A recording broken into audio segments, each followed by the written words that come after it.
A'udzubillahi minasyaitonirrajim. Bismillahirrahmanirrahim. Assalamualaikum warahmatullahi wabarakatuh. Alhamdulillah. Alhamdulillahi rabbil alamin. Wassalatu wassalamu ala asyrafil anbiya'i wal mursalin wa ala alihi wa sahbihi ajma'in. Rabbi syrah lana sudurana ya Allah. Lapangkanlah dada kami. Wa yassir lana umurana. Ya Allah, permudahkanlah segala urusan kami. Wahlul 'uqdatam min lisanina. Ya Allah, bukakanlah belenggu yang mengikat lidah kami. Wahlul 'uqdatam min lisanina yafqahu qaulana. Mudah-mudahan mereka memahami apa yang kami perkatakan. Allahumma aftah alaina hikmataka. Ya Allah, bukakanlah bagi kami pintu hikmahmu. Allahumma aftah alaina hikmataka wa anshur alaina min khazaini rahmatika ya arhamar rahimin. Ya Allah, limpahkanlah untuk kami ya Allah, limpahan rahmatmu ya Allah kepada kami. Allahumma ighfir lana zunubana. Ya Allah, ampunilah dosa-dosa kami. Wali walidaina, dan dosa ibu bapa kami. Warhamhuma kama rabbayana saghira. Dan ampunilah, kasihanilah ibu bapa kami sebagaimana mereka mengasihi dan menyayangi kami ya Allah sejak daripada kecil kami ya Allah. Rabbana atina fid dunya hasanah wa fil akhirati hasanah wa qina azaban nar wa qina azabal qabr qina azabal mahsyar. Ya Allah, jadikanlah kehidupan kami di dunia ini baik ya Allah, dan kehidupan kami di akhirat kelak juga baik ya Allah, dan jauhkanlah kami daripada azab api neraka. Amin ya rabbal alamin. Subhanallah. Alhamdulillah. Alhamdulillah. Subhanallah. Muslimin muslimat yang dirahmati Allah sekalian, terlebih dahulu saya ingin mengucapkan jutaan terima kasih kepada pihak penganjur di atas jemputan saya pada pagi ini. Jemputan bagi saya sangat istimewa lah jemputan ini, Masya Allah. Antara keistimewaannya adalah jemputan ini diuruskan oleh kawan baik ayah saya, Masya Allah. Antara salah seorang kawan baik arwah ayah. Saya mohon maaf kerana selama ni dah lama Al-Fadil Ustaz Muhammad Fauzi, Mat Fauzi, MD Fauzi cuba untuk jemput kan, cuba melalui adik dan sebagainya. Saya mohon maaf banyak-banyak dan terima kasih kerana memaafkan dan berlapang dada dengan saya disebabkan kesutukan waktu dan waktu yang tak match tu. Jadi Masya Allah agak selalu tertangguh jemputan. Saya tahu antara cara untuk kita berbuat baik kepada orang yang kita sayang sebagaimana Rasulullah sallallahu alaihi wasallam lakukan kepada Sayyidatina Khadijah. Subhanallah, Rasulullah akan membuat baik, selalu melayani baik. Bahkan bila Rasulullah masak, ada masakan, bila ada satu hidangan ataupun masakan, Rasulullah tidak lupa untuk bungkus dan agihkan, berikan kepada kawan-kawan, sahabat-sahabat isterinya yang tercinta yang telah pergi dahulu, iaitu Sayyidatina Khadijah. Saya kalau apa-apa yang melibatkan arwah ayah, dia mudah sedih. Terima kasih ya Ustaz Muhammad Fauzi. Subhanallah. Penganjur majlis ilmu kita pada pagi yang barakah ini ialah Institut Pendidikan Guru IPG Kampus Datuk Razali Ismail, Kuala Terengganu, Terengganu. IPG ni juga tempat adik saya belajar, Siti Khadijah. Subhanallah. Kalau dulu kita panggil maktab perguruan kan, lama-lama ditukar kepada IPG, iaitu Institut Pendidikan Guru Kampus Datuk Razali Ismail. Masya Allah. Waktu yang diberikan kepada saya adalah pukul 10 hingga pukul 11 pagi, dan saya tahu sebenarnya ini adalah salah satu program yang dimulakan tadi dengan perasmian dan sebagainya. Masya Allah. Ini adalah satu program perasmian Ihya Ramadan. Masya Allah. Asalnya saya sangat berhajat untuk bertemu, bersemuka, hadir dalam majlis ini. Namun mohon maaf kan kerana kekangan jadual kita secara online. Jadi saya kira di hadapan saya ni adanya ramai berada di dewan yang sama di IPG. dan mungkin melihat saya melalui skrin yang besar lah, Masya Allah, Alhamdulillah. Jadi walaupun IPG-nya di Terengganu dan saya boleh je cakap Ganu, tapi saya bimbang takut orang dok faham tarabuk kan, bila cakap Ganu pekat sangat kan, sedap sangat, jeliga sangat kan, dok faham pula orang bukan Ganung. Jadi kita cakaplah logat biasa, kita cakap bahasa biasa, bahasa buku kita kata. Okey, subhanallah. Terima kasih ya kepada yang berada di Dewan Ungku Omar Duo. Masya Allah. Dan saya ingin mengucapkan juga terima kasih dan yang saya hormati, iaitu yang berbahagia Dr. Azman bin Yusof selaku pengarah IPG kampus Datuk Razali Ismail. Tidak lupa minta maaf ya, Cik Wan Anis Solehah binti Cik Wan Muhammad Rosdi selaku pengurusi majlis yang membacakan tadi biodata di awal, subhanallah. Seterusnya yang dihormati Encik Muhammad Aminuddin bin Abu Bakar selaku timbalan pengarah IPG kampus Datuk Razali. Seterusnya yang dihormati Dr. Muhammad Rusdi bin Abdul Majid, Masya Allah, Ketua Jabatan bagi Jabatan Pendidikan Islam dan Moral. Seterusnya barisan ketua-ketua jabatan dan ketua-ketua unit. Seterusnya Ustaz Muhammad Fauzi selaku penyelaras program kita. Seterusnya barisan pensyarah-pensyarah kanan, pensyarah-pensyarah dan kaki tangan sokongan. Seterusnya di Pertua Jawatankuasa Perwakilan Pelajar dan seluruh pimpinan pelajar. Seterusnya Presiden Gabungan Pelajar Pendidikan Islam GAPAI dan barisan ahli jawatankuasa. Seterusnya seluruh warga IPG kampus Datuk Razali Ismail, serta muslimin muslimat yang dirahmati Allah sekalian. Masya Allah. Kepada semua yang baru hadir mungkin secara live di page Ustazah Asma dan juga secara live di IG, di IG, bolehlah kita mula share perkongsian pada pagi ini. Boleh share live ini, hanya menekan butang share kita dapat banyak pahala. Kan, pahala kita menyebarkan ilmu sudah pasti kita dapat. Kemudian kita dapat pula pahala berganda jika orang yang hadir tersebut dapat ilmu lalu dia beramal. Dan mungkin kita tidak tahu siapa yang hadir, Masya Allah, saat ini kan. Kita hanya menekan butang share, kemudian mungkin ada beberapa orang nampak satu kuliah yang sedang berjalan kan, penceramahnya Ustazah Azma Harun. Lalu kita tidak tahu, mungkin 5 orang, mungkin 10 orang yang masuk sama, turut hadir dalam majlis ilmu di alam maya ni. Wallahu alam, mungkin itulah kelak tuan-puan sekalian, pahala yang boleh menyelamatkan kita daripada api neraka Allah. Pahala yang boleh menjadi asbab, subhanallah, untuk kita masuk ke syurga Allah. Mungkin saya dapat bahagian menyampaikan ilmu, tapi tuan-puan sekalian, marilah sama-sama mengambil pahala bahagian daripada menyebarkan ilmu. Allahu Akbar, Masya Allah. Muslimin muslimat yang dirahmati Allah sekalian, ramai yang bertanya di IG, Ustazah, tajuk apa? Masya Allah. Okey, tajuk kita ialah menggapai redha ilahi ke pintu ar-rayyan. Masya Allah. Ini kan sempena Ihya Ramadan, satu program menghidupkan Ramadan. Tajuk kita ialah menggapai redha ilahi. Kita nak dapat redha Allah ke pintu ar-rayyan, dan kita tahu ini adalah namanya pintu syurga, salah satu pintu syurga khusus bagi orang yang berpuasa. Jadi insya-Allah kita akan pergi terlebih dahulu tuan-puan sekalian. Kita nak mulakan dah ni. Masa yang ada lebih kurang 45 minit anda bersama dengan saya, Masya-Allah.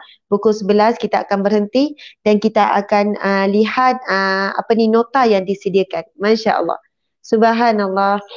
Sebelum tu saya nak tanya dulu tuan-puan sekalian, pagi-pagi makan roti bakar apa khabar semuanya? Boleh jawab dengan pantun juga. Ada orang pantun ambil buah dengan kayu galah, Alhamdulillah. Ada yang jawab tengah hari makan nasi udang galah, Alhamdulillah.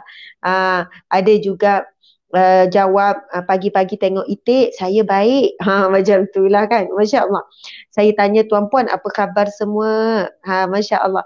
Kemudian yang ada sebelah kiri, hello. Macam-macam lah, cantik tajuk. Ya, betul. Tajuk yang sangat cantik, sangat terbaik. Kemudian boleh nyatakan anda mendengar daripada mana. Subhanallah, kita nak tengok juga, nanti saya tengok kan. Anda ada yang mungkin sebut daripada Sabah, Sarawak, daripada Riyadh ada, daripada Terengganu, Kelantan, nanti kita tengok. Okey, kita sebenarnya dah cross page belum? Macam belum ni. Dah cross page daripada awal. Okay. Pagi-pagi kemas rumah. Alhamdulillah. Masya Allah. Tanya balik Syira. Sebab macam tak logik ni kau dah cross macam ni. Fira Kushairi. Ada yang datang dari Selayang. Cik Nuria. Rusmi. Masya Allah. Noshida Ida. Syikin Cik Razak. Nurul Ashikil. Liana Azman. Siti Nur Naim. Masya Allah. Terima kasih ya kepada semua yang hadir. Masya Allah. Cuba cek ya betul-betul cross ke ataupun macam mana. Okey tuan-puan dimati Allah sekalian. Sekarang kita akan pergi kepada nota yang disediakan.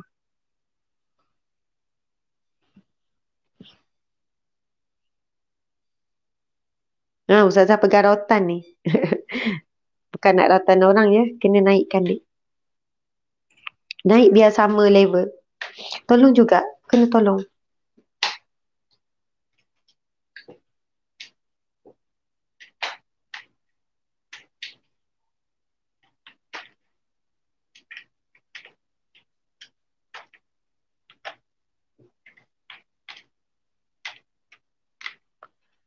Okey, subhanallah, tajuk kita ialah menggapai redha ilahi ke pintu ar-rayyan.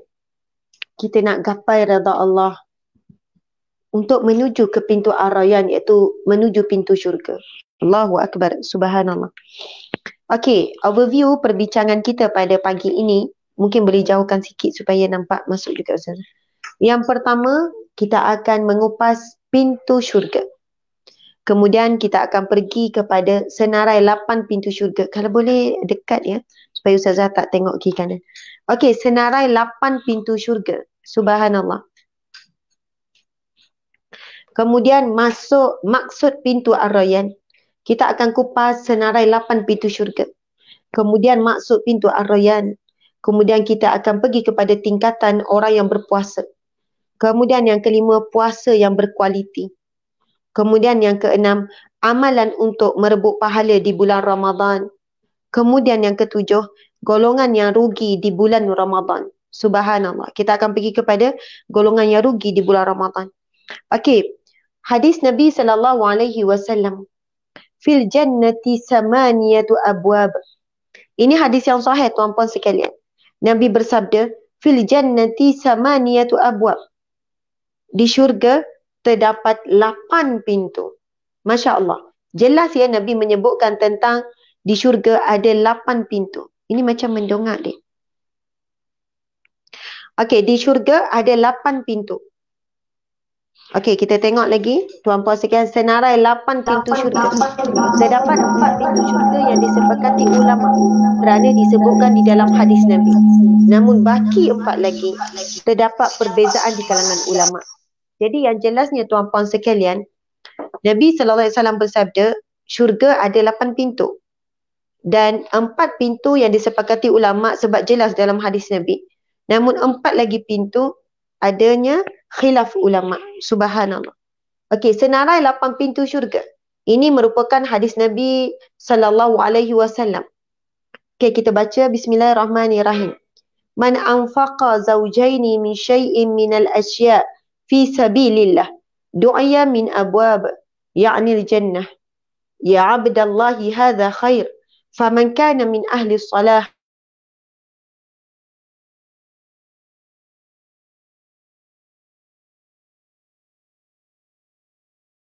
du'ya min bab as-sadaqah wa man kana min ahli siyam du'ya min bab as-siyam wa bab ar-rayyan. Subhanallah, Allahu Akbar. Tadi Ustazah minta cek, awak pergi bincang dengan unit media. Okey, diriwayatkan daripada Abu Hurairah radhiyallahu anhu, Nabi Muhammad sallallahu alaihi wasallam bersabda, maksudnya sesiapa yang berinfak hartanya sebanyak 2 kali di jalan Allah, maka dia akan diseru untuk masuk melalui pintu syurga. Allahu Akbar. Tuan-puan sekalian, mari kita tengok. Nabi bersabda, sesiapa yang berinfak hartanya sebanyak 2 kali di jalan Allah. Maksudnya dia bukan infak biasa-biasa tuan-puan sekalian. Dia punya infak ni maksudnya 2 kali ganda, mungkin lebih banyak daripada orang lain berinfak. Ataupun dia infak dengan jumlah yang begitu tinggi. sebanyak 2 kali. Bukan masa 2 kali je, dah cukup. Tidak. Di jalan Allah, maka dia akan diseru untuk masuk melalui pintu syurga. Wahai hamba Allah, ini adalah kebaikan. Okey, namanya disebutkan antaranya adalah babus sadaqah, iaitu pintu sedekah. Sesiapa yang banyak melakukan salat, maka dia akan dipanggil masuk ke syurga melalui pintu salat. Dinamakan babus salah, tuan-puan sekalian. Kan tadi kita dah tengok, tuan-puan sekalian. Yang ni panggil min abwab yang ni jannah. Ya Abdullah khair. Bisa berdu ya min abwab. Okey, sesiapa yang banyak melakukan salat akan masuk melalui pintu salat, babus salah. Sesiapa yang banyak berjihad, maka dia akan diseru melalui pintu jihad, babul jihad. Dan sesiapa yang banyak berpuasa, maka dia akan dipanggil melalui pintu puasa. Dan sesiapa yang banyak bersedekah, maka dia akan dipanggil melalui pintu sedekah. Hadis riwayat Bukhari dan Muslim, ini hadis yang sahih. Jadi dalam hadis ini disebutkan tentang 4 pintu syurga, tuan-puan sekalian. Yang pertama iaitu babus sadaqah. Kalau kita ikut turutan di sini, yang pertama iaitu babus salah, kemudian babul jihad, kemudian babus siyam, kemudian babus sadaqah. Subhanallah. Jadi dalam hadis ini ada 4 pintu dan ini hadis sahih. Saya ulang lagi sekali, babus salah. Yang kedua babul jihad, dan yang ketiga babus siyam, dan yang keempat babus sadaqah. Subhanallah. Yang paling kita bimbang, tuan-puan sekalian, dalam 4 pintu ini, kita tidak dipanggil daripada mana-mana pintu. Sebab apa? Pintu ini akan memanggil, wahai hamba Allah, ini adalah kebaikan. Subhanallah. Adakah kita layak untuk masuk melalui pintu solat, tuan-puan sekalian? Bagaimana kualiti solat kita? Bagaimana dari sudut kualiti dan kuantiti solat kita? Adakah kita layak untuk dipanggil masuk melalui pintu jihad? Sejauh mana kita berjuang untuk agama Allah? Sejauh mana kita berjuang untuk dapat redha Allah? Sejauh mana kita berjuang untuk amar ma'ruf dan juga nahi mungkar? Sebab kita lihat hidup kita lebih banyak berjuang untuk kepentingan diri. Kita lebih banyak berjuang untuk mengejar dunia, tuan-tuan sekalian. Kita lebih banyak berjuang untuk mempertahankan maruah diri. Tetapi sejauh mana kita berjuang untuk mempertahankan maruah agama Allah, maruah Nabi Muhammad sallallahu alaihi wasallam. Allahu akbar.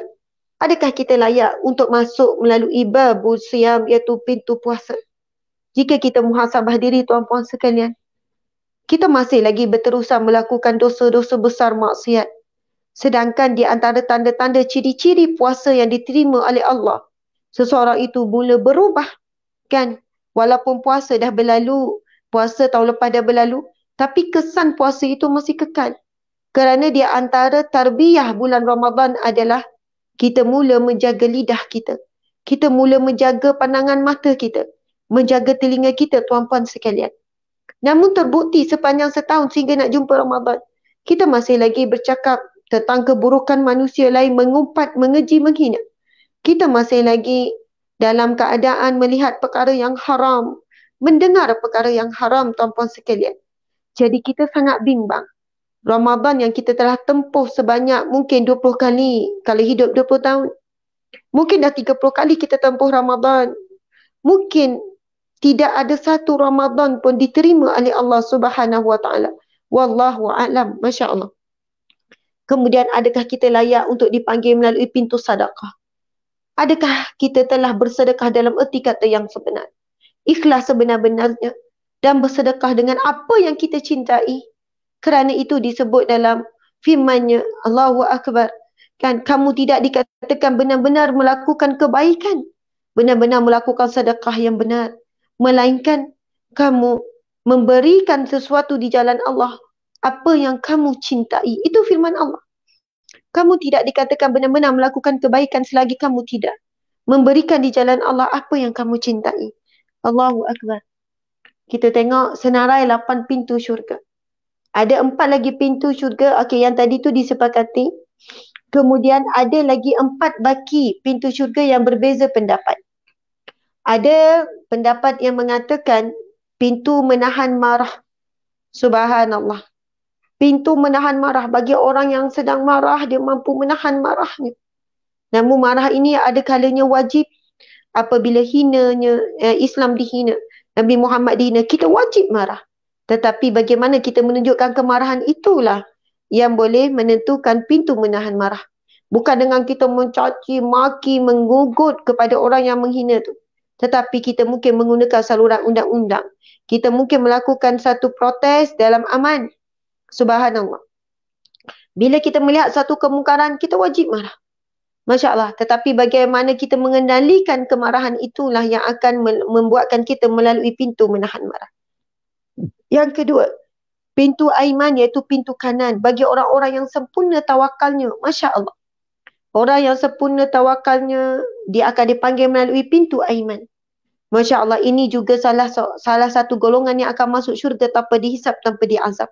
Iaitu orang yang tawakalnya hebat, tuan-puan sekalian. Baiklah, yang ketiga iaitu pintu radin. Bagi orang-orang yang reda kepada takdir Allah, Allah akan memanggil masuk melalui pintu radin. Masya Allah, tuan-puan dimati Allah sekalian. Mudah-mudahan kita menjadi orang yang reda dengan ujian Allah. Orang yang reda dengan Allah.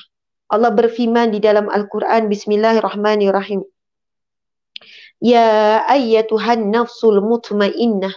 Wahai jiwa-jiwa yang tenang. Irji'i ila rabbiki radiyatan mardiyah. Kembalilah kepada Tuhanmu dalam keadaan engkau reda kepada Allah dan engkau juga diredai oleh Allah. Ini namanya pintu reda. Allah akan memanggil masuk, wahai jiwa-jiwa yang tenang. Kembalilah kamu kepada Tuhanmu dalam keadaan engkau reda dan engkau meredai Allah. Engkau reda dengan segala ketetapan Allah, segala ujian Allah, segala perintah dan larangan Allah. Itu juga termasuk dalam kita reda kepada Allah. Segala perintah Allah kita reda, lalu kita tidak ada alasan, kita terus taat. Kita tak akan bertangguh, nantilah masih muda, nantilah belum dapat hidayah, nantilah sekian-sekian. Tapi tatkala kita dengar ini perintah Allah, kita terus bersegera mentaatinya. Dan bila kita dengar ini larangan Allah, tanpa bahas, tanpa alasan, kita terus meninggalkannya, tuan-puan sekalian. Masya Allah. Saya ingin menyebutkan kepada sahabat-sahabat yang saya kasihi sekalian. Ramai wanita hari ini berjuang untuk menghadapi hawa nafsu sendiri. Dia bukan berjuang untuk menghadapi tentangan daripada luar, tetapi tentangan daripada dalaman. Dia tahu bahawasanya pakaiannya itu tidak patuh syariat. Ketat, nampak bentuk badan. Mungkin longgar bawah, tapi bahagian pinggang ada bentuk. Kemudian dia tahu bahawasanya tudung yang dia pakai tidak menepati syarak. Pas-pas saja dada. Kalau dia bergerak, kalau dia berjalan, mungkin dia mengangkat tangan, akan tersingkap, nampak juga bahagian yang wajib ditutup. Dia tahu tudungnya tak patuh syariat. Dia pakai pas-pas saja sebelah tutup depan, tetapi di sebelah kanan dan sebelah kirinya boleh masih lagi kelihatan aurahnya, aibnya. Dia tahu tudung belakangnya singkat. Dia tahu bajunya itu menampakkan bentuk pinggulnya, bentuk punggungnya. Tapi dia masih terus memakai pakaian itu. Bukan kerana dia mendapat tentangan daripada luar, tetapi tentangan daripada jiwanya sendiri. Sahabat-sahabat, para wanita sekalian, tolonglah, sampai bila kita nak berlawan dengan kehendak Allah? Sampai bila kita nak berlawan dengan perintah Allah? Kita hidup di bumi Allah. Sebab itu Allah menyebutkan di dalam Al-Quran, wala tamshi fil ardi maraha. Jangan kamu berjalan di atas muka bumi ini dengan sombong. Siapakah manusia yang sombong? Manusia yang hidup di muka bumi Allah, menghirup udara Allah, makan rizki Allah, berada di bawah langit Allah, mencari rizki yang Allah tetapkan. Masya Allah, menggunakan mata yang Allah beri secara percuma. Menggunakan lidah lalu merasa makanan yang enak secara percuma. Telinga yang Allah beri lalu kuasa mendengar itu Allah beri percuma. Jantung, paru-paru, darah yang mengalir, kan, semuanya, otak yang bergerak, semuanya Allah beri secara percuma. Tetapi dia sombong apabila Allah memerintahkan sesuatu, masih menangguh-nangguh seolah dia tahu bila waktu dia mati. Dia masih sombong dengan Allah, larangannya jelas dalam Al-Quran. Yang jelas Nabi sampaikan. Tetapi masih bertangguh kerana hawa nafsunya, keinginannya untuk dilihat menarik, untuk dilihat cantik, untuk dilihat menawan, tenggelam dalam pujian manusia sehingga lupa kita hidup perlu mengejar pujian Allah. Tenggelam dalam redha manusia sehingga lupa hidup kita sebenarnya nak cari redha Allah, tuan-puan sekalian. Yang paling kita takut, tuan-puan sekalian, kita mati dalam keadaan tidak sempat untuk dapat redha Allah. Lalu kita tak dapat panggilan, wahai jiwa yang tenang, kembalilah kepada Tuhanmu dalam keadaan engkau redha terhadap Allah. Redha terhadap segala ujian, ketetapan, musibah. Redha juga terhadap segala peraturan yang Allah berikan. Redha terhadap larangan Allah. Itulah erti kata redha yang sebenar. Lalu Allah akan panggil, irji'i ila rabbiki radiyatan mardiyah fadkhuli fi ibadi. Maka masuklah di kalangan hamba-hambaku yang soleh. Wadkhuli jannati, dan masuklah ke dalam syurgaku. Subhanallah. Dan ini tajuk kita pada hari ini, menggapai redha Allah melalui pintu ar-rayyan, iaitu melalui pintu puasa. Ramai orang bila bulan Ramadan melakukan perubahan, alhamdulillah kita syukur. Namun ramai selepas Ramadan dia kembali semula dengan pakaian dia yang sebelum Ramadan. Dia kembali semula dengan akhlak-akhlak yang buruk. Maka adakah kita menyembah Ramadan ataupun kita menyembah Allah, tuan-puan sekalian? Kalau kita benar menyembah Allah dan menjadi hamba Allah, kita akan tetap menjadi hamba Allah sama ada di bulan Ramadan ataupun di bulan Ramadan. Kerana Allah ada di semua bulan, tuan-puan dimati Allah sekalian. Masya Allah. Kerana itu ada satu hadis Nabi mengajarkan kita satu zikir. Supaya kita menjadi hamba Allah yang sentiasa redha dengan Allah. Nabi bersabda, barang siapa yang membacanya 3 kali pada waktu pagi dan 3 kali pada waktu petang, maka dia berhak mendapat redha Allah di mahsyar kelak. Apa dia zikirnya, tuan-puan sekalian? Bismillahirrahmanirrahim. Raditu billahi rabba. Ya Allah, aku redha. Sesungguhnya engkaulah Tuhanku. Engkaulah pentadbirku. Engkaulah pengaturku. Engkaulah sembahanku. Itulah maksud yang terkandung dalam aku redha, ya Allah, engkau sebagai Tuhanku, pentadbirku. Wa bil islami dina, ya Allah, kami redha bahawasanya Islam ini adalah agama kami. Dina juga membawa maksud Islam ini adalah cara hidup kami. Kami redha, ya Allah, bahawasanya Islam ini agama dan cara hidup kami. Lalu kita mula mengubah hidup kita. Cara kita berpakaian, cara kita bergaul, cara kita makan dan minum, cara kita berhibur, cara kita menghubungkan silaturahim, cara kita hubungan suami isteri dan sebagainya. Allahu Akbar, mengikut cara Islam. Dan yang terakhir dalam zikir itu, wa bi Muhammadin nabiyyan wa rasulah. Dan kami redha bahawa Nabi Muhammad itu Nabi dan juga Rasul.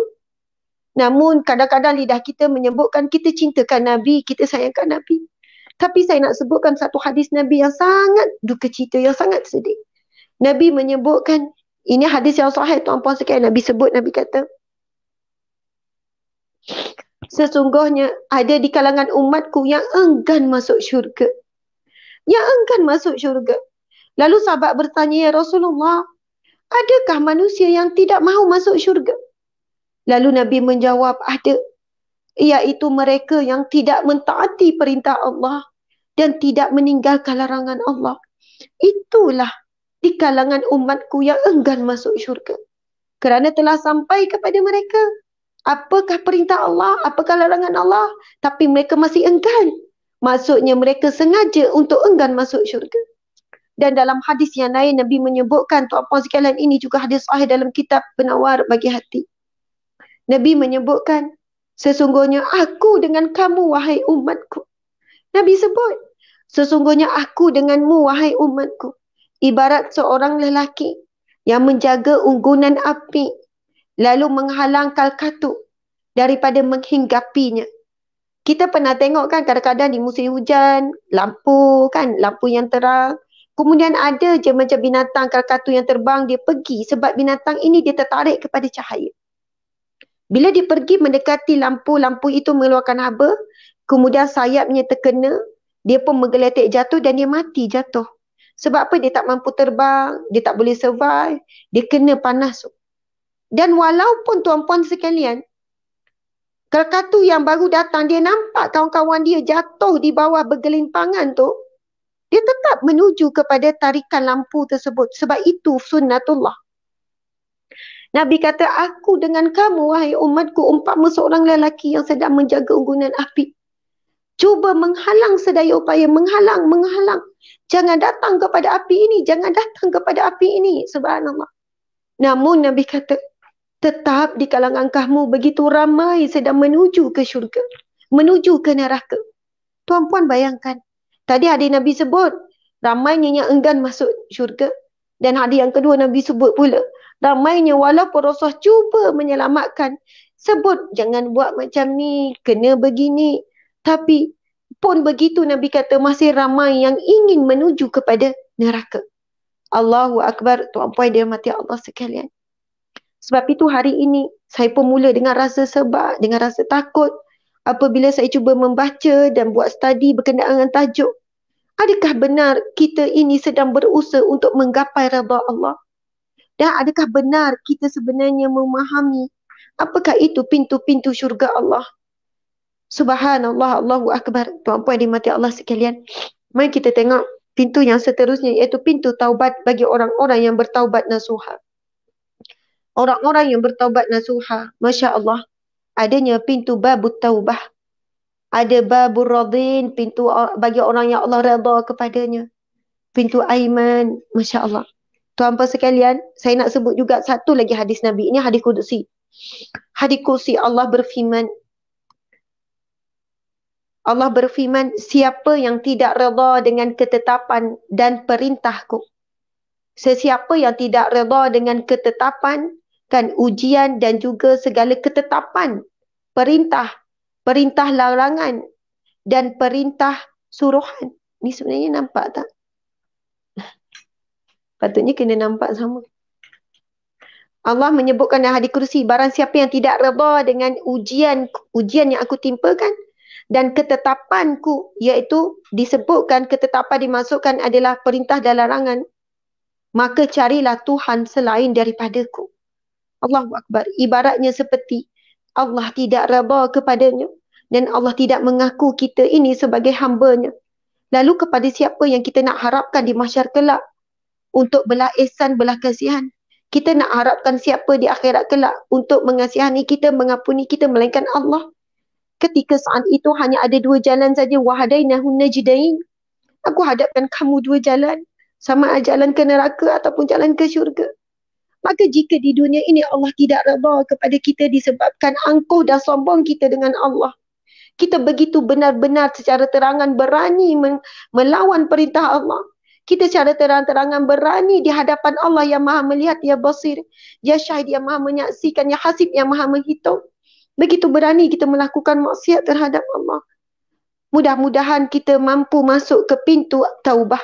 Kita sempat bertaubat, tuan-puan sekalian. Tolong jangan bertangguh bertaubat. Kerana kematian itu berlaku pada setiap saat yang berdetik berlakunya kematian. Mati tidak syarat muda, tidak syarat tua, tuan-puan sekalian. Mati tidak syarat sakit. Mati tidak syarat kita ini diberi tanda-tanda. Banyak kematian akhir zaman ini berlaku tiba-tiba. Masya Allah, Allahu Akbar. Okey, seterusnya kita lihat senarai 8 pintu syurga lagi. Disebutkan pintu walid bagi orang-orang yang berbakti kepada orang tua.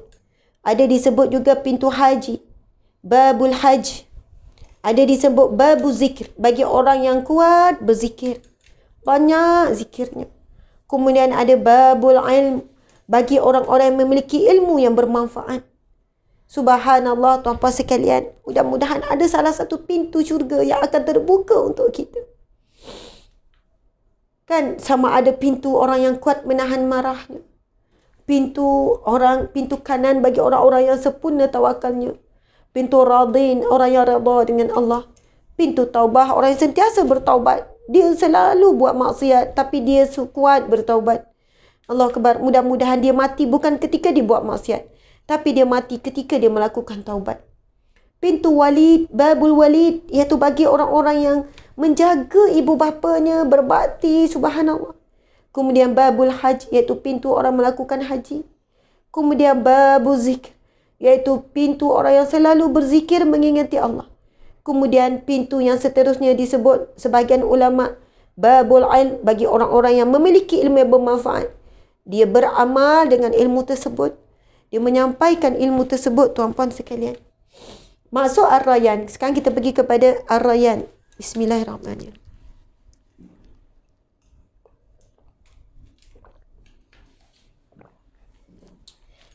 Bismillahirrahmanirrahim. Ini hadis yang sahih riwayat Bukhari dan Muslim. Inna fil jannati baban yuqalu lahu Rayyan. Yadkhulu minhu sa'imun. Yawmal qiyamah la yadkhulu minhu ahadun ghairuhum. Yuqalu aina sa'imun fayaqumun la yadkhulu minhu ahadun ghairuhum. Fa idza dakhalu ughliqa falam yadkhul minhu ahadan. Sadaqa Rasulullah sallallahu alaihi wasallam. Allahu akbar. Nabi bersabda, sesungguhnya di syurga ada satu pintu yang diberi nama Ar-Rayyan, iaitu pintu masuk bagi orang-orang yang berpuasa di hari kiamat nanti. Tidak akan masuk daripada pintu itu kecuali orang yang berpuasa. Akan diseru oleh penjaganya, di manakah orang-orang yang berpuasa? Maka mereka yang berpuasa pun bangun memasukinya. Tidak ada yang akan memasukinya melainkan mereka sahaja. Apabila mereka memasukinya, pintu itu akan ditutup, maka tiada siapa lagi yang akan dapat memasukinya. Allahu Akbar. Hadis riwayat Bukhari dan Muslim. Allah menciptakan satu pintu khas bagi orang-orang yang berpuasa di bulan Ramadan. Namun ia bukan boleh dimasuki oleh semua orang yang berpuasa. Dia ada syarat-syarat yang tertentu. Tuan-puan sekalian, kita bukan hanya fikir tentang bagaimana sahnya puasa kita, tapi kita perlu fikir bagaimana nak sahnya pahala puasa. Kita bukan hanya fikir tentang apa itu rukun puasa, apa itu perkara yang membatalkan puasa, apa perkara yang dibolehkan ketika berpuasa. Tapi kita perlu upgrade nilai puasa kita dengan belajar bagaimana untuk mendapat kedudukan puasa yang diterima oleh Allah Subhanahu Wa Taala.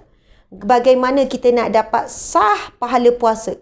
Bukan sekadar sah puasa, tuan-puan sekalian. Sama juga dengan solat.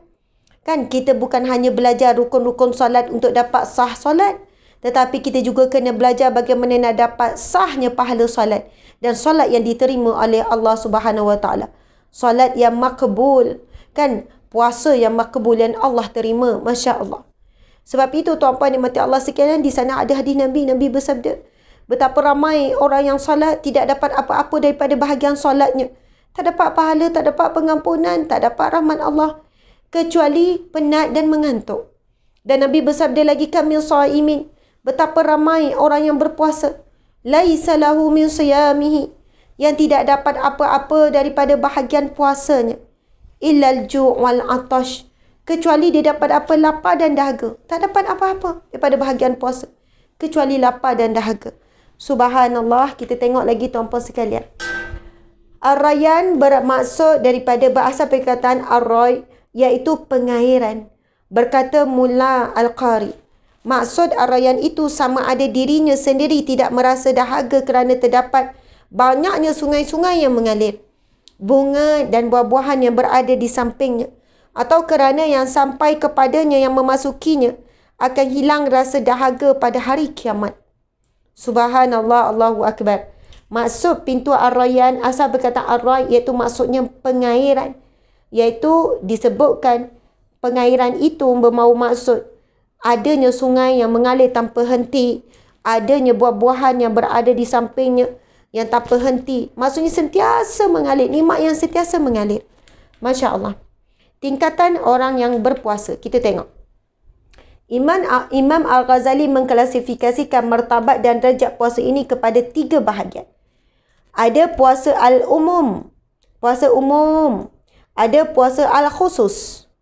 Ada puasa khusus al-khusus. Subhanallah. Ini orang panggil puasa orang awam.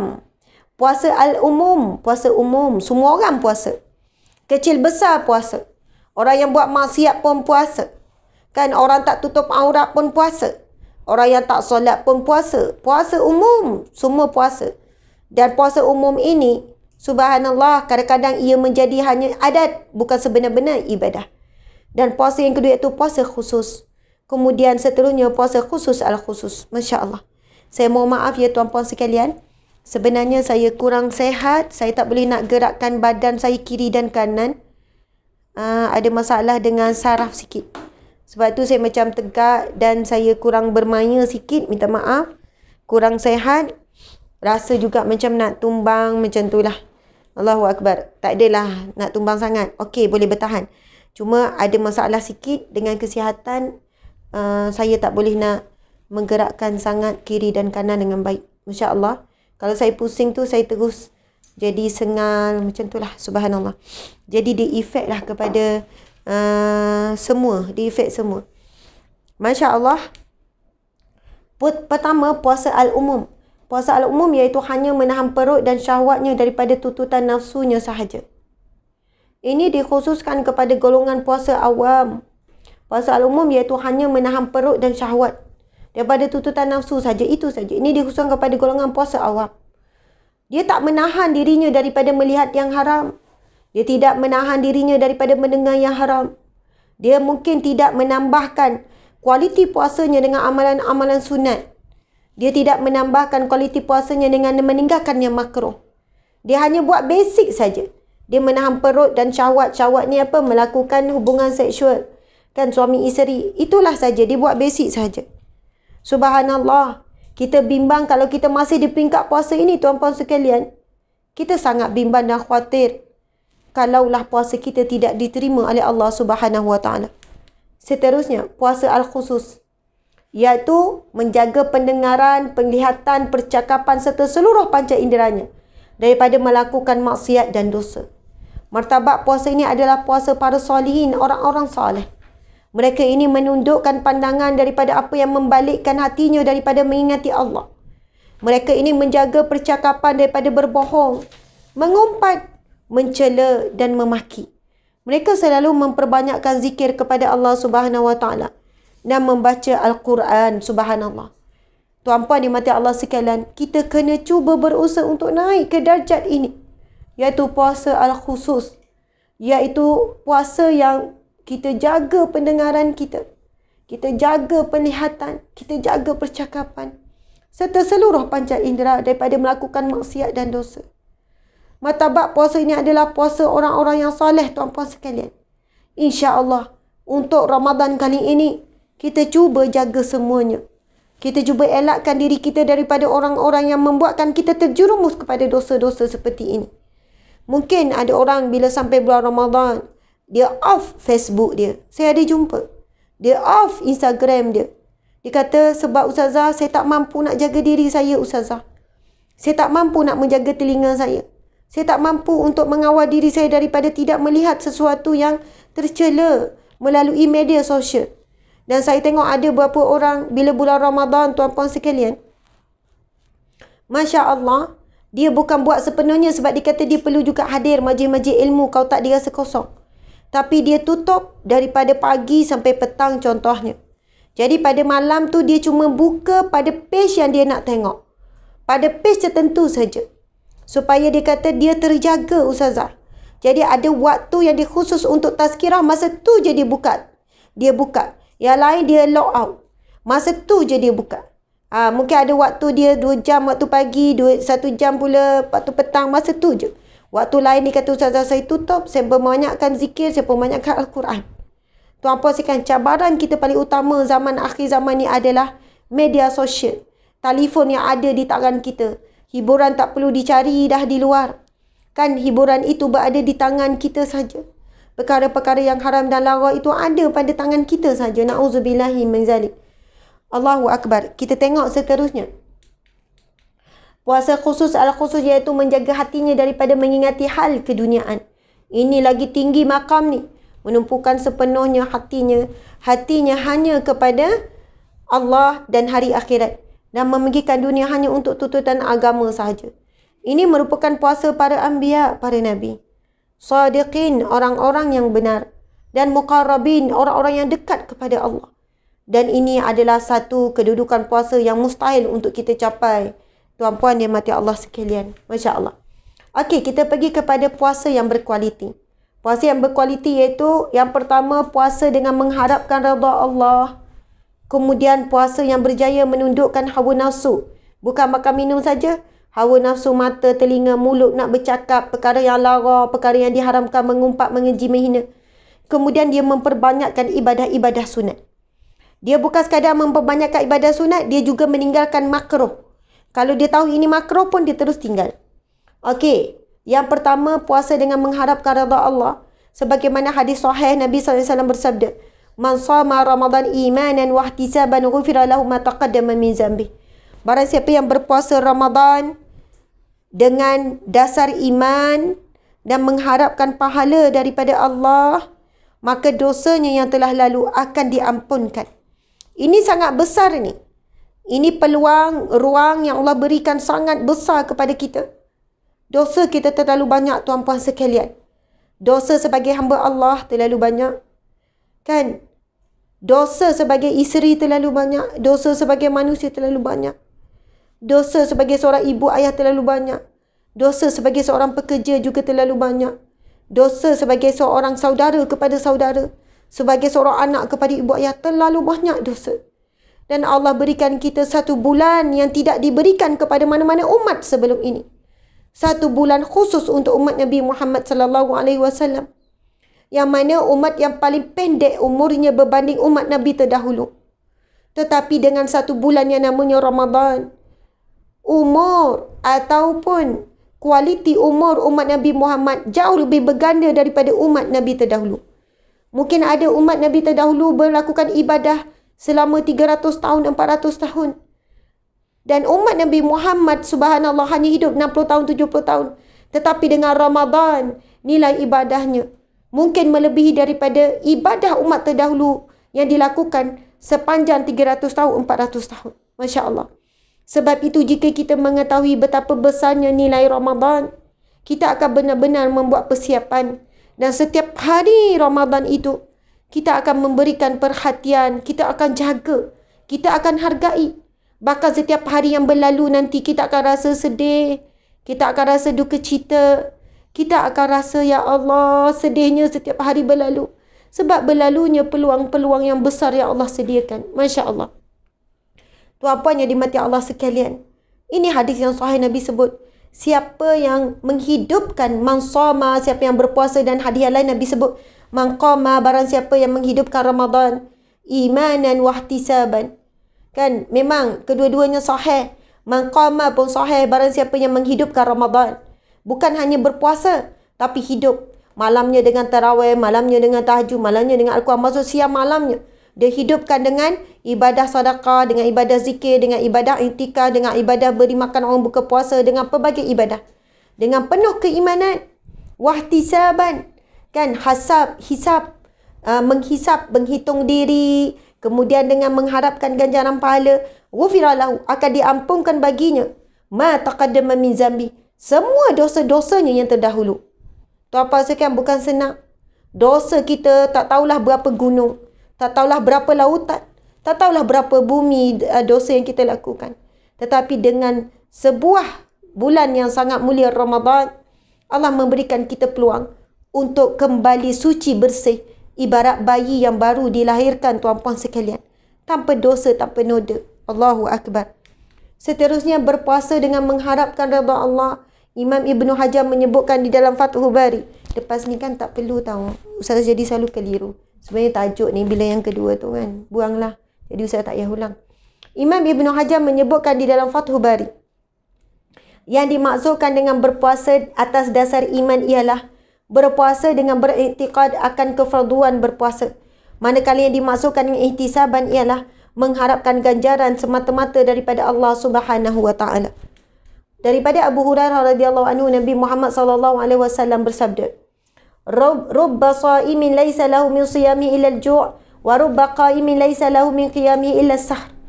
Boleh jadi orang yang berpuasa itu tidak mendapat apa-apa daripada puasanya, melainkan dapat apa? Lapar je dapat. Boleh jadi orang yang berkiam, orang yang solat malam itu tidak dapat apa-apa daripada kiamnya, daripada solat malamnya, melainkan hanya berjaga malam. Hadis riwayat Ibnu Majah. Allahu Akbar. Yang kedua, berjaya Okey, ini yang sama. Berjaya menundukkan hawa nafsu. Sambungan ni, meninggalkan perkataan dan perbuatan yang keji ataupun dusta. Ini di antara ciri-ciri orang yang menundukkan hawa nafsu. Terdapat sebuah hadis daripada Abu Hurairah radhiyallahu anhu bahawa Rasulullah sallallahu alaihi wasallam, "Man lam yada' qawla zur wal 'amala bihi falaysa lillahi hajatun an yada'a ta'amahu wa syarabah." Allahu akbar, na'udzubillah, hadis sahih. Barang siapa yang tidak meninggalkan perkataan keji dan dusta, dia tidak meninggalkan perkataan keji, sama ada mengumpat, menghina, perkataan keji lah, serta mengamalkannya, maka Allah tidak berhajat orang itu meninggalkan makan dan minumnya. Maksudnya Allah tidak pandang ibadah puasanya. Siapa orang yang tidak meninggalkan perkataan keji? Kita boleh tengok di bulan Ramadan nanti. Kan, walaupun mungkin bukan melalui suara, tetapi masih akan berlaku caci, maki, keji, hina sesama umat Islam terutamanya. Bila berlaku isu-isu yang viral, bila berlaku je isu-isu yang kontroversi, umat Islam hari ini tidak lagi sedar dia berada di bulan Ramadan yang mulia. Dia masih lagi mengekalkan akhlak buruknya sebelum Ramadan. Dan golongan yang begini Allah tidak enggan, Allah tidak memandang puasanya, Allah tidak terima. Sebab puasa ini membawa maksud junnah. Kan? Puasa ini adalah memasuk perkara yang menahan, perisai.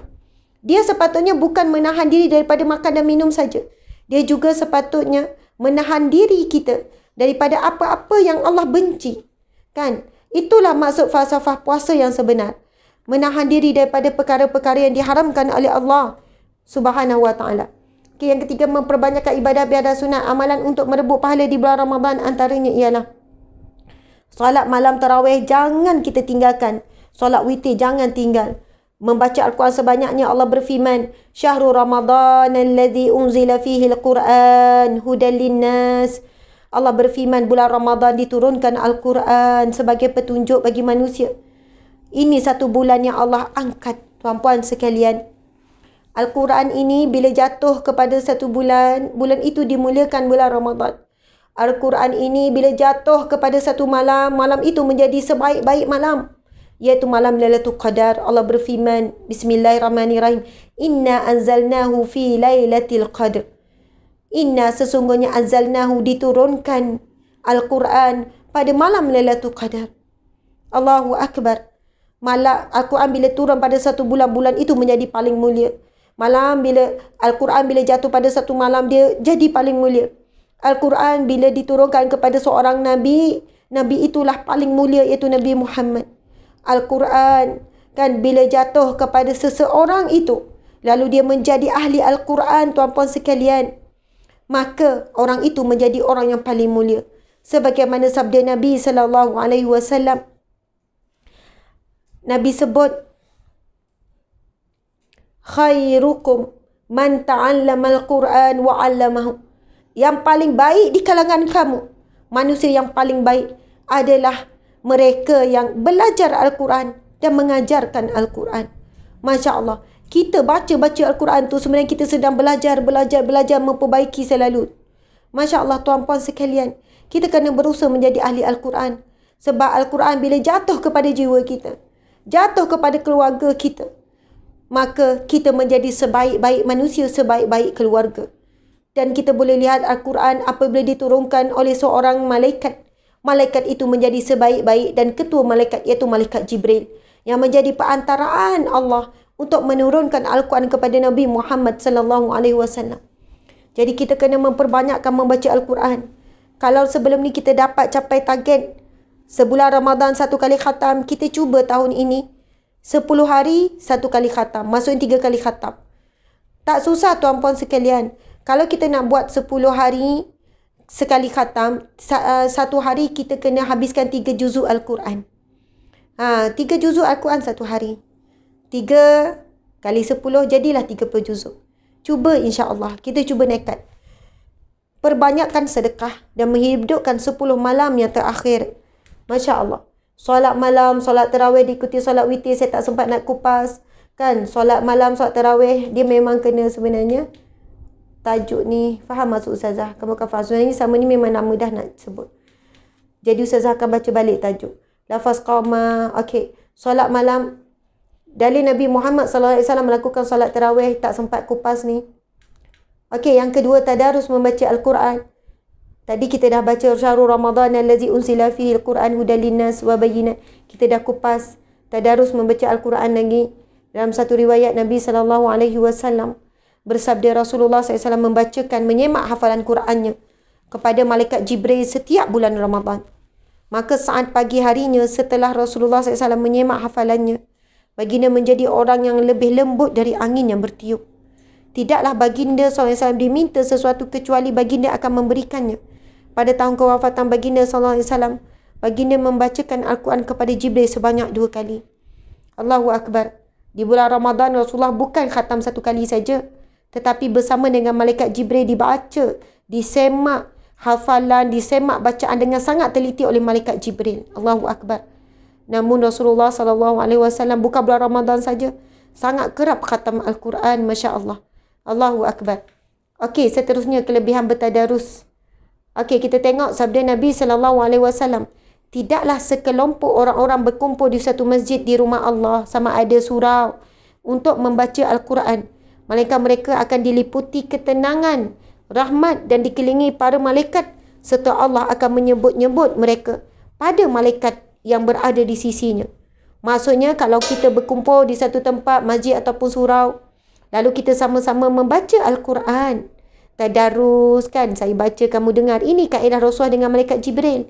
Rasulullah baca, malaikat Jibril dengar. Jadi kita pun buat lagi tu, buat berdua pun boleh. Kan, itu dah nama majlis. Yang penting ada yang dengar, ada yang baca. 2 orang je dengan kawan baik, 2 orang je dengan anak, 2 orang je dengan suami. Itu dah majlis tu. Kan, yang penting ada seorang baca, seorang dengar. Lepas tu gile-gile. Melainkan mereka akan diliputi ketenangan. Allah akan turunkan ketenangan. Allah akan turunkan rahmat. Dan dikelilingi para malaikat. Ya Allah, cuma kita tak terbuka hijab je. Kalau Allah buka hijab kita, kita mesti nak 2 jam, 3 jam. Bang, tengoklah bang, malaikat ramai ni bang. Ya Allah, mesti kita akan rasa seronok dan gembira kalau Allah berikan kita boleh nampak para malaikat tu. Yang bila kita baca Al-Quran sama-sama, subhanallah, lalu turunnya para malaikat. Ada yang tanya, Ustazah, sekarang PKP tengok macam tu, buat kat rumah je, dapat tak situasi begitu? InsyaAllah dapat. Kita nak tadarus di masjid, di surau, tapi terhad. Jadi kita tak dapat, kita buat di rumah. InsyaAllah Allah tahu keinginan kita dan Allah beri juga walaupun kita di rumah sahaja. Masya Allah. Dan dikelilingi para malaikat, serta Allah akan menyebut-nyebut mereka pada malaikat-malaikat yang berada di sisinya. Masya Allah, Allah akan puji. Lihatlah hamba-Ku itu, mereka berkumpul untuk membaca kalam, kan, membaca Al-Quran. Masya Allah, tuan-puan sekalian, ini sangat hebat. Tadarus baca ini macam-macam lah. Perbanyakkan sedekah, tuan-puan sekalian. Menghidupkan 10 malam, golongan yang rugi di bulan Ramadan. Allahu Akbar. Okey, ini yang last kita baca, tuan-puan sekalian. Nabi bersabda, ketika Nabi SAW menaiki mimbar, baginda SAW bersabda, amin, amin, amin sebanyak 3 kali. Baginda SAW ditanya, wahai Rasulullah, apabila engkau menaiki mimbar, engkau telah berkata amin, amin, amin. Maka Rasulullah SAW bersabda, sesungguhnya, maksudnya Nabi naik mimbar, kemudian Nabi ucap amin. Naik lagi, amin. Naik lagi, amin. Sahabat ni pelik. Tengok Rasulullah tiba-tiba je amin, amin, amin. Lalu sahabat bertanya, Rasulullah, kenapa ya Rasulullah? Kan kamu berkata amin, amin, amin. Lalu Nabi SAW bersabda, sesungguhnya Jibril AS telah datang kepadaku. Lalu dia, Jibril, berkata, barang siapa yang bertemu dengan bulan Ramadan tetapi tidak diampunkan baginya, maka dia akan dimasukkan ke dalam neraka serta dijauhkan daripada rahmat oleh Allah Subhanahu Wa Taala. Katakanlah wahai Muhammad amin, maka aku katakan amin. Hadis sahih riwayat Ibnu Hibban. Tuan-puan dimati Allah sekalian, sangat takut. Kan Nabi SAW pun cerita kenapa jawab amin, amin, amin tu. Rupanya malaikat Jibril datang, malaikat Jibril berkata, sesungguhnya barang siapa yang bertemu dengan bulan Ramadan tetapi tidak dapat pengampunan Allah, tidak diampunkan baginya, tak dapat pengampunan Allah, maka dia akan dimasukkan ke dalam neraka serta dijauhkan daripada rahmat oleh Allah Subhanahu Wa Taala. Katakanlah wahai Muhammad amin, maka aku katakan amin. Tuan-puan sekalian, sebab apa? Bulan Ramadan ini bulannya Allah buka pintu-pintu syurga Ini hadis sahih juga. Allah tutup pintu-pintu neraka. Dan Allah Subhanahu Wa Taala memilih pada setiap malam hamba-hambanya untuk dibebaskan daripada api neraka. Kalaulah seluas ini rahmat Allah di bulan Ramadan, seluas ini pengampunan Allah di bulan Ramadan, seluas itu Allah nak buka pintu-pintu syurga untuk hambanya, Allah tutup rapat pintu neraka. Kalau kita masih tak dapat pengampunan Allah di bulan yang mana Allah buka seluasnya, maka apatah lagi untuk kita dapat pengampunan Allah di luar bulan Ramadan. Dan kalau kita tetap tak dapat pengampunan Allah, maksudnya dahsyat sangat kita, teruk sangat kita.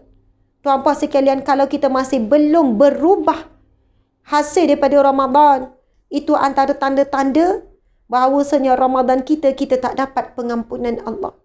Sebab kesan seseorang itu diampunkan dosa-dosanya, dia mula meninggalkan dosa maksiat. Dan apa yang Allah tidak suka, dia mula tinggalkan.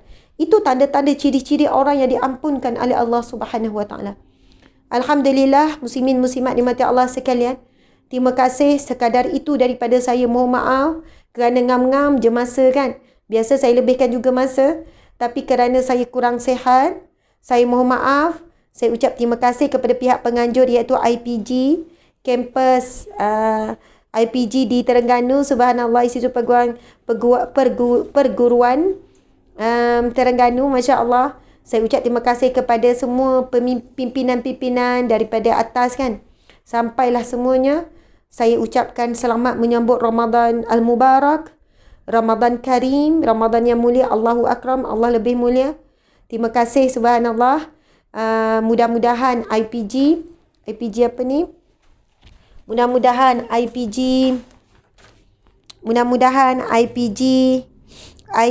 apa? Subhanallah. IPG Kampus Datuk Razali Ismail, Allah turunkan rahmat barakah.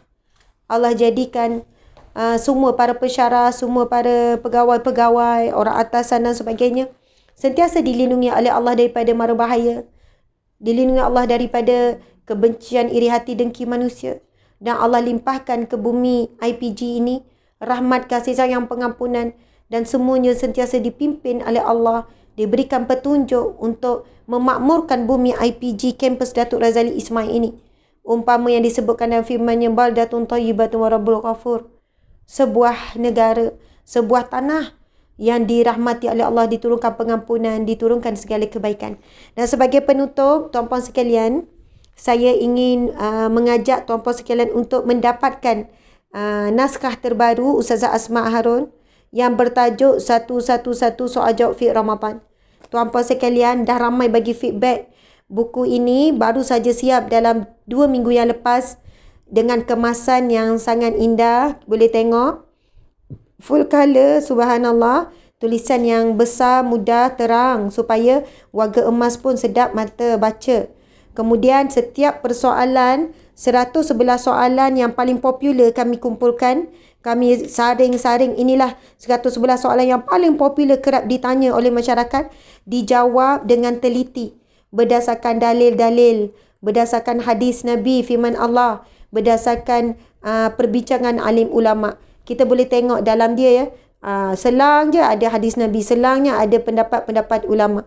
Jadi daripada perbincangan itu, kita keluarkanlah pendapat-pendapat yang terkuat. Dan paling utama, kita mengutamakan mazhab kita iaitu mazhab Syafi'i. Subhanallah, Allahu Akbar. Dapatkan sebab ia sangat terhad. Kita cetak 10,000 saja. Kalau habis itulah. Tak ada, sebab ini adalah penerbitan kali pertama di bawah syarikat kami sendiri, iaitu Hijrah Empire Publication. Subhanallah. Terima kasih ya tuan-puan sekalian. Mohon maaf salah dan silap dan kekurangan. Sekian daripada saya. Wabillahi taufiq wal hidayah. Assalamualaikum warahmatullahi wabarakatuh.